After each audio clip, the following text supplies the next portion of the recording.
The Injustice series has some incredible DLC characters. The Atom could change his size, Enchantress could curse the opponent, and Black Manta had, well, everything. You want to teleport? You got it. You want to fly? Why not? You want to kill the opponent for blocking? Yeah, he can do that too. So today, let's discuss the most solid character in NetherRealm history after a quick word from today's sponsor. Today's video is brought to you by Established Titles. Established Titles is a fun and novel way to preserve the natural woodlands of Scotland while helping global reforestation efforts. It's a project based on a Scottish custom where landowners are referred to as lairds and lords, or ladies in English, and the title pack gives you at least 1 square foot of dedicated land on a private estate in Edelston, Scotland, and an official certificate with a crest. And the certificate also features a unique plot number with which you can see the exact location of your land. And get this, with every order they plant a tree too, by working with global charities like One Tree Planted and Trees for the Future to support global reforestation efforts. Keep in mind, after purchasing this title, you can use it on your credit card, plane tickets, all that stuff, which makes it a perfect last-minute gift. In fact, you can even get a couple's gift, which gets 2 plots of land that are joined together. And the first 200 people watching this video to order a title pack will get a plot right next to my land. And did I mention that Established Titles is running a massive sale right now? Just use my code UNDER to get 10% off your purchase, or just go to establishedtitles.com/under and get your gift right away. You get a fancy new name title for 10% off, and it helps support the channel too, so I recommend checking out Established Titles today. Alright, today we're having a look at Black Manta, who is quite possibly one of the most solid characters in NetherRealm history. Now that doesn't mean he's overpowered or anything, he's still good. You could argue at one point he was top 10, but he was never overpowered per se. He's just very, very balanced. The guy has everything. You want a teleport that gets past projectiles? Yep, he's got that. You want air superiority and tons of mobility in the sky? Yep, he's got that too. You want insane pressure on block? Yep, he's got that. You want a special move that's safe all the time on block? He's got that too. You want a whiff punish? He's got that as well. How about an air projectile? Yeah, he's got everything. Once again, he's a jack of all trades, but let's look at these special moves in more detail. First up, we have Manta Rays. I could write an entire essay about this move. It's that complex and that versatile. So for starters, the move hits 4 times very quickly, which means it breaks armor on a lot of moves, whether it be an armored back 3, armored overhead, or even an armored special move. This attack chews through it like bubblegum. In fact, some Black Manta players would knock you down and then just do this move on your wake up, because if your character relied on armored specials, they would lose every time. And after landing this move, you had a couple of options. You could try to force a back 1 because it's very fast and also hits 2 times, so yeah, it can also break armor. And if the opponent was mashing buttons, they would get hit by this thing for a full combo, so not bad. Or if you wanted the easy damage, just go for the meter burn, and look at that, the opponent's also at full screen. So if you want, you can play some keep away, or you can close the gap with the teleport. Even though the damage you get from the meter burn isn't crazy high, it is some stupid easy damage. You can easily get around 20% for this thing. And get this, even if you blocked the move, you were not out of the woods, because 1 meter burn made it completely safe on block. And look at that health bar in the top right. That's just 2 special moves, and already Aquaman's lost that much health. This move on block just chipped away at the opponent's health bar, especially if you spent the bar. Yeah, that's pretty unfair, right? But here comes the most disgusting part. Because this move hits multiple times, it builds a ton of meter on block. Because every time you force the opponent to block, you build meter in this game. And check this out, Black Manta has a lot of hits in his strings, which means he's constantly building meter. Combine that with the Manta Rays and you're building even more. Or in other words, Black Manta always had meter in this game. He always had the meter to burn on this thing, which means he was always 100% safe and stealing a good chunk of your health bar in the process. And if you don't believe me, well then let's have a look. I'm going to see how many times I can meter burn this thing.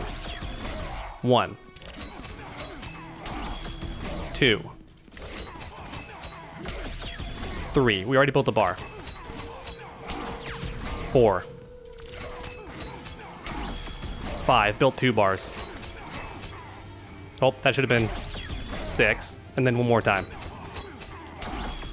Yeah, that's right, we just got 7 meter burns after we started with 4. That's how quickly Black Manta builds meter. And just look at Aquaman's health bar. The guy's almost already half dead, and I didn't have to work for those 3 bars. I got them by forcing him to block, so I'm just naturally building meter and chewing away his health bar. You could honestly argue that Manta Rays is deadlier on block than it is on hit. It's safe every single time, has good pushback, and chews the opponent's health bar while building more meter in the process. Once Black Manta had you low on life, you pretty much lost the round, because unless you you had meter to push block, you were going to die while blocking. As you can see, I wasn't joking when I said this move is an essay all by itself. It's a very complicated special move and easily one of the best things Black Manta has. And next up we have the Torpedo Cannon, and this move is pretty busted too. For starters, it's really good on block. Pretty much anything you do, you can cancel into this, and the opponent has to watch out for the missile. Because even though there is technically a gap before the missile lands, they have to make sure their character stays low to the ground. If they don't, the missile is still going to hit them because it doesn't go away just because you hit Black Manta. Which means against certain characters, Black Manta just got to party and throw this torpedo out all the time. In fact, even if the character did have an answer, chances are the opponent didn't know what to do. And we haven't even talked about the meter burn version yet, so this launches the opponent to extend combos, and it gives you enough time for a back 3, which is a bit rare for Black Manta.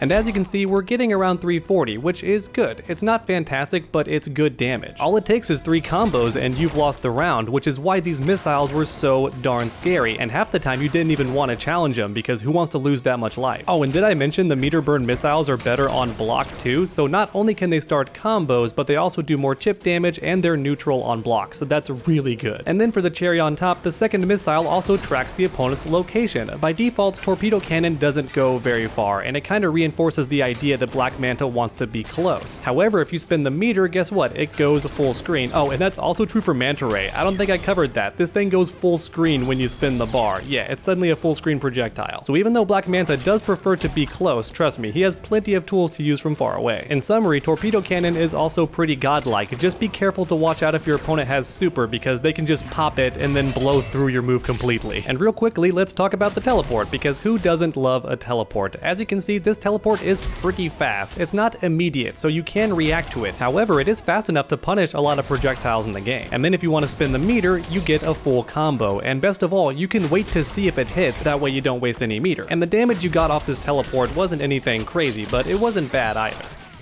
And because the teleport is faster than the Torpedo Cannon, it's a better way to extend combos most of the time, because check this out, the missile's just not fast enough, but the teleport absolutely is. And as a result, the teleport is actually your go-to way to extend combos most of the time, because sadly, a lot of strings just don't have the hits done. But then we have the craziest part. You can meter burn the teleport on block, and guess what? It's completely safe, and it's an overhead mix-up, so it catches the opponent crouching. Now, of course, there is a gap before the meter burn laser comes out, but a lot of casual players did not know that. They simply respected the teleport and would keep blocking, which means you could teleport whenever you wanted to as long as you had meter. Now, of course, at a competitive level, that's not gonna fly. They're never gonna let you meter burn this thing. They're going to punish you every single time, whether it's an uppercut or an armored move, any of those things, you're not getting away with the teleport. And last but not least, let's talk about the trait, because this trait is absolutely vital to playing Black Manta at the highest level. During a match, you will see the Jetpack on 24/7. And that's for 2 reasons. One, it's really great for extending combos, it's great for air mobility, avoiding keep away, all that stuff, but then on top of that, look how fast it comes back. This thing recovers extremely quickly, much faster than most traits in the game. Normally, most characters can only pop their trait 3 times a round, 4 if they're very lucky, but not Black Manta. He can do this trait constantly over and over again because of how fast it recharges. And that's a big deal because the Jetpack is great for extending a lot of Black Manta's pressure and combos. The combo part is pretty straightforward. Black Manta has this string right here, right? Pretty damaging string, but you could get a bit more if you cancel into his air harpoon. Not too bad, decent damage. However, if you cancel into the Jetpack, you can do his eye laser and then the grapple hook. And look at that, we're getting even more damage. And I believe at one point you could actually do 2 of the heavy jump attacks and then still cancel into the harpoon, but it doesn't seem to be possible anymore. However, even so, the Jetpack is still your best way to get damage during a combo, and the really great Black Manta players knew how to optimize the Jetpack perfectly to make sure they got the most damage out of every combo. And of course, one of the best players to watch is Sonic Fox. They always nailed the combos. But of course, the Jetpack is good for more than just combos. It can also give you really good pressure, like double or even triple jump-ins. Or if you want to, you can even do the cannon after this thing. So yeah, it's really good for air pressure. And the scary part is the air torpedo is plus enough to get a combo started. That's not the case for the ground torpedo. If this thing lands, the opponent can still block. That's not the case for the air torpedo. It has way more hits done and can easily start combos. So of course, that's just one more reason why the Jetpack is so deadly. It makes his torpedo that much scarier. And I know what you're thinking, oh, I can interrupt the missiles, right? Well, be careful because he has the harpoon, which will catch you trying to do that. Or to keep things even simpler, he can just finish the string, and that overhead will likely catch you mashing any buttons. And one more thing you saw a lot of players do is pop the jetpack for a really quick jump-in attack, because jump-ins are kinda slow, right? A lot of players like to land a knockdown, neutral jump, and then do this, but the jetpack's actually much faster than a regular jump. Now the trade-off is it does not count as an overhead, unlike a regular jump-in. That's an overhead, right? This is not an overhead, but it's still a jumping attack, which means you're still plus and can keep going for pressure. And that's why even on block, Black Manta was an absolute nightmare, because he could just keep bullying you as long as he still had the jetpack available. And then finally, we have Black Manta's super. This thing has a garbage range, but it makes up for it in damage. For some bizarre reason, this super does above average damage. It's not the most damaging in the game, but it's up there, and I have no clue why it's this good. Normally doing a super in this game is a bad idea, because you're not getting very much damage for all 4 bars, and that's still true for Black Manta, but I wanted to mention that the damage is up there. It's a fairly damaging super, and I'm not sure why when you consider how versatile this character already is. Make sure to leave a like down below if you love Black Manta, and then keep that combo going by subscribing and ringing that bell so you never miss a future video. Make sure to come back next time, and as always, stay underdogs.